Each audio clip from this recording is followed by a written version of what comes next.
Good evening बच्चों। आज हम लोग क्लास 10th की पोएम पढ़ेंगे। आई थिंक पोएम नंबर 3 है, ए tiger in the zoo. A tiger in the zoo मतलब चिड़ियाघर में एक बाघ। राइटर कौन है, पोएटेस कौन है? लेस्ली नॉरिस इनका नाम है। तो पोएम का टाइटल और राइटर का नाम याद रखना, लेस्ली नॉरिस। चलो हम बताते हैं आपको इस पोएम के माध्यम से पोएटेस कहना क्या चाहती है। पोएटेस कहना यही चाहती है बेटा कि अगर हम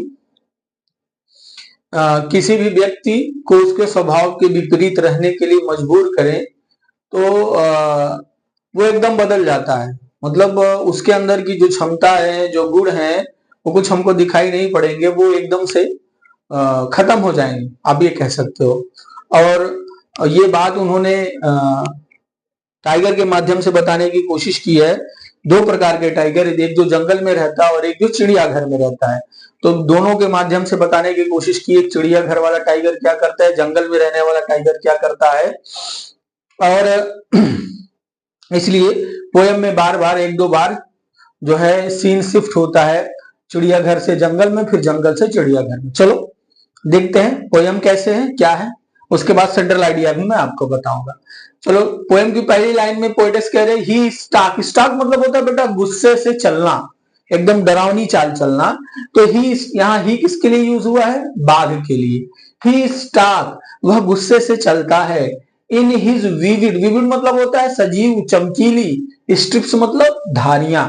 तो बाघ के शरीर पर क्या होती है? काले रंग की चमकीली धारियां होती है ना। तो पोएटेस वही कह रही है कि वह गुस्से से चलता है इन हिज विविड स्ट्रिप्स मतलब अपनी चमकीली धारियों के साथ। कौन चलता है? बाघ। अब चलता कहां है? नीचे वाली लाइन में बताएंगे।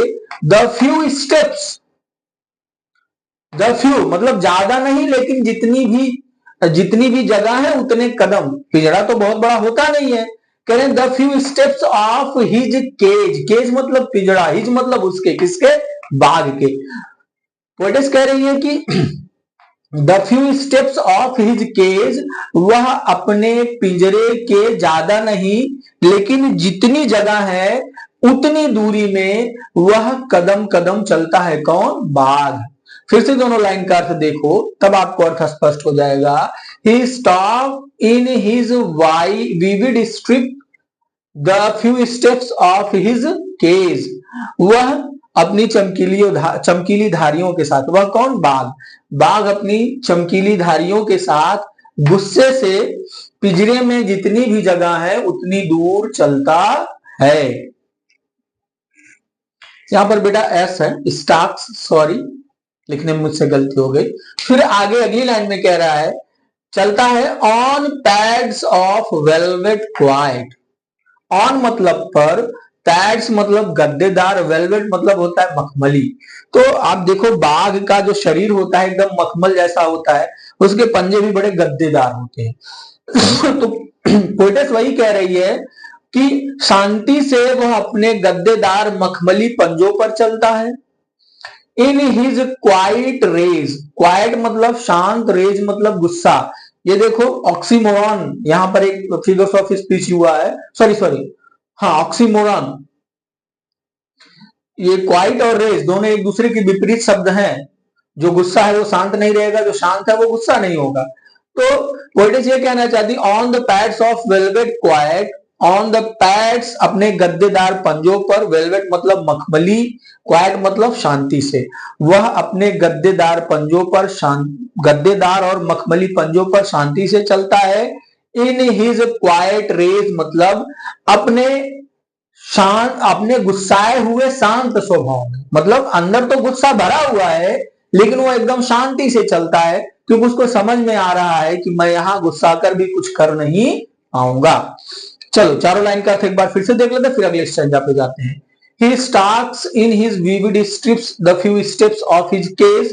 बाघ अपने पिंजरे की लंबाई में गुस्सा होकर चलता है अपनी चमकीली धारियों के साथ। On the pads of velvet quiet in his quiet rage, अपने गद्देदार मखमली पंजों पर शांति से चलता है। अंदर गुस्सा भरा हुआ है, फिर भी वो क्या है? शांत दिखता है। कौन? बाघ। इन हिज क्वाइट, क्वाइट मतलब शांत, रेज मतलब गुस्सा। ठीक, तो गुस्सा भरा है लेकिन वो शांत है। मैंने आपको बताया ना कारण, क्योंकि वह जानता है कि मैं यहाँ कुछ कर नहीं सकता हूँ। इसलिए लास्ट दो लाइन का अर्थ यही है, अपने मखमली गद्देदार पंजों पर वह शांति से चलता है, उसके मन में गुस्सा भरा हुआ है या अंदर से वो गुस्सा है फिर भी शांत दिखता है। चलो आगे आते हैं अगले स्टैंजा में। अब पोएटेस सीन को कहां शिफ्ट कर रही है? जंगल में। कह रही है इस बाघ को कहां होना चाहिए? ही शुड बी लर्किंग। लर्किंग मतलब होता है बेटा घात लगा के बैठना। आपने देखा होगा कभी बिल्ली या कुत्ता कुछ पकड़ने के लिए एकदम उकड़ू मुकड़ू बैठते हैं, एकदम सीधा निगाह लगाए रखते हैं, उसी को कहते हैं लर्किंग, छुप कर बैठना। तो पोएटेस कह रही इस बाघ को कहां होना चाहिए? ही should B lurking in Shadow. Shadow मतलब छाया में, किसी पेड़ की छाया में इसे घात लगाकर बैठना चाहिए। और स्लाइडिंग, स्लाइडिंग मतलब फिसलते हुए धीरे धीरे, थ्रू द लॉन्ग ग्रास, लंबी लंबी घासों से, लंबी लंबी घासों से इसे फिसलते हुए चलना चाहिए। अब फिसलते हुए चलना मतलब चुपके चुपके चलना। इस शेर को कहां होना चाहिए था? जंगल में होना चाहिए था, पेड़ की छाया में घात लगाकर बैठना चाहिए था, और घासों के बीच चुपके चुपके चलना चाहिए था। कहां कहां जाना चाहिए था? Near the water hole. Water मतलब पानी का, होल मतलब गड्ढा। पानी के गड्ढे के नियर मतलब नजदीक, पानी के गड्ढे के नजदीक इसे जाना चाहिए था। वेयर मतलब जहां पर, प्लम्प मतलब मोटे मोटे, डियर मतलब हिरण, पास मतलब आते जाते हैं। पोएटिस क्या कह रही है? कह रही है कि इस बाघ को यहां नहीं होना चाहिए था, किसी पेड़ की छाया में घात लगाकर बैठना चाहिए था, घासों के बीच धीरे धीरे छुपकर चलना चाहिए था, और पानी के गड्ढे के पास गड्ढे के पास जाना चाहिए था, जहां मोटे मोटे हिरन आते जाते रहते हैं। क्या करने के लिए? पानी पीने के लिए। ठीक है, चारों लाइन का अर्थ एक बार फिर से देख लेते, फिर अगले स्टेंजा पे चलते हैं। ही should B lurking in Shadow.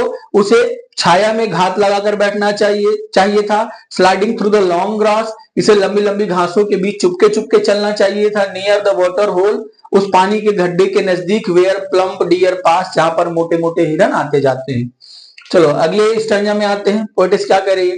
फिर आगे उसी जंगली शेर की बात करें, इसको जंगल में रहना चाहिए था, तो कैसे करना चाहिए था?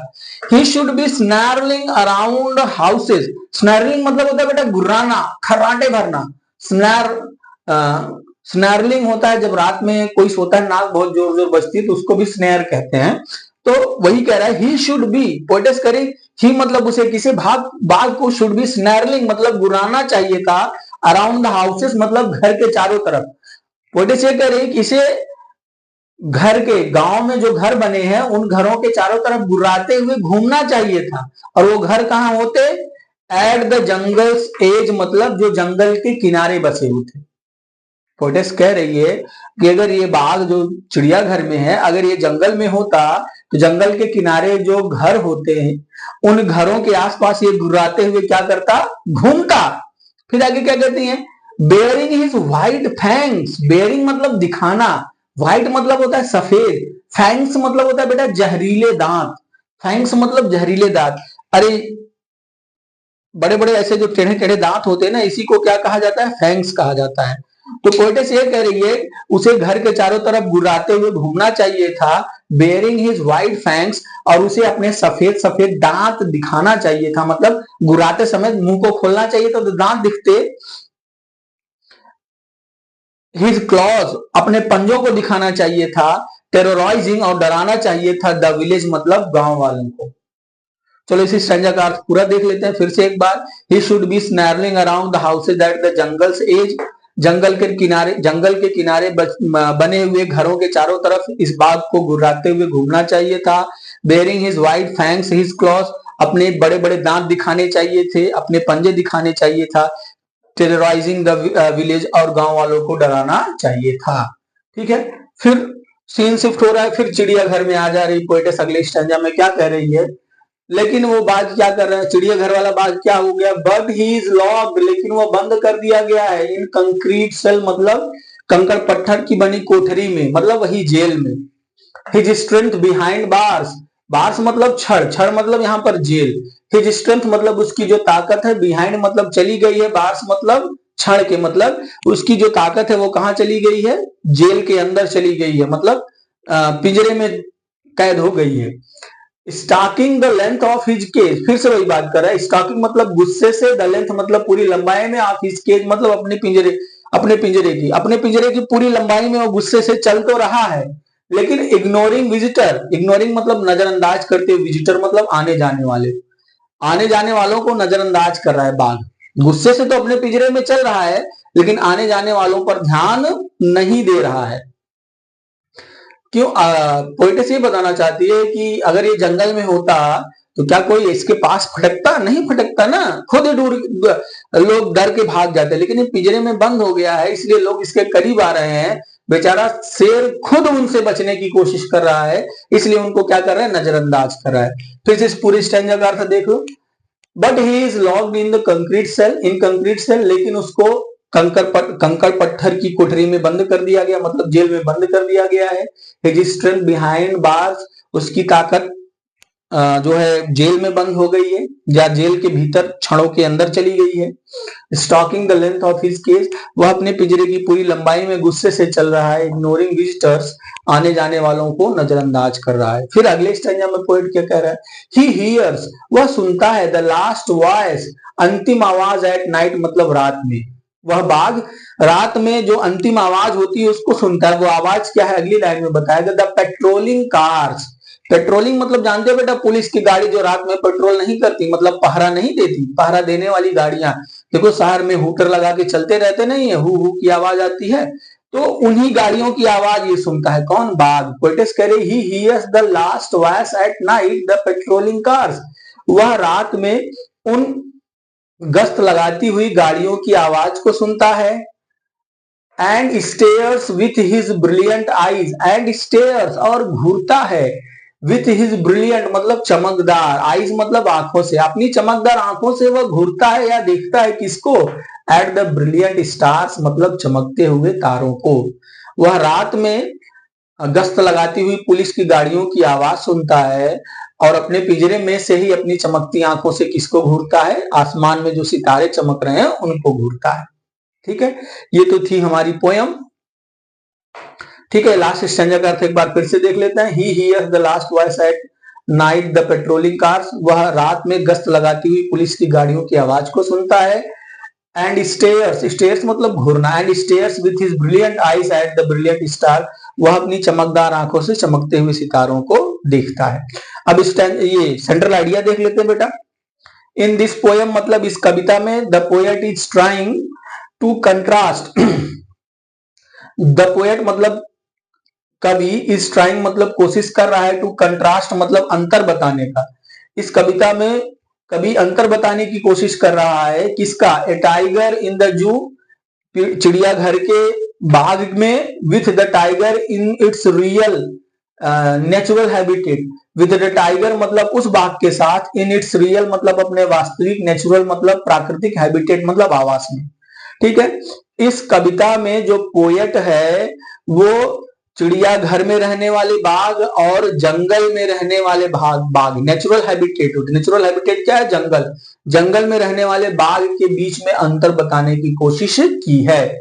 चलो आगे देखते हैं। In order to show the contradiction, in order to मतलब के लिए, शो मतलब दिखाने के, द कंट्राडिक्शन मतलब विरोध, विरोध दिखाने के लिए, the poet shifts the scene from the jungle to the zoo, जो पोएट है ना वो सीन को जंगल से जू में और जू से जंगल में ले जा रही है। सीन मतलब वही दृश्य, मैंने आपको बताया ना, शुरू चिड़ियाघर में, फिर जंगल में, फिर चिड़ियाघर में, वही है। In order to show the contradiction, contradiction मतलब विरोध, विरोध दिखाने के लिए द पोएट शिफ्ट्स, जो कवि है वो शिफ्ट करते हैं या ले जाते हैं, द सीन मतलब दृश्य को, from the jungle to the zoo, जंगल से जू में। फिर अगले लास्ट सेंटेंस में क्या कहता है? The poet wants to show, कभी हमको दिखाना चाहता है, द डिफरेंस अंतर, बिटवीन द टू इन्वायरमेंट्स मतलब दो पर्यावरण में। कभी हमको इस पोएम के माध्यम से दो पर्यावरण जो है, एक जंगल का और जो चिड़ियाघर का, उनमें अंतर दिखाना हमको चाहता है बेटा। It was the poem and it was the central idea. I hope you all have understood, please learn it. Okay, thank you बेटा, गुड नाइट।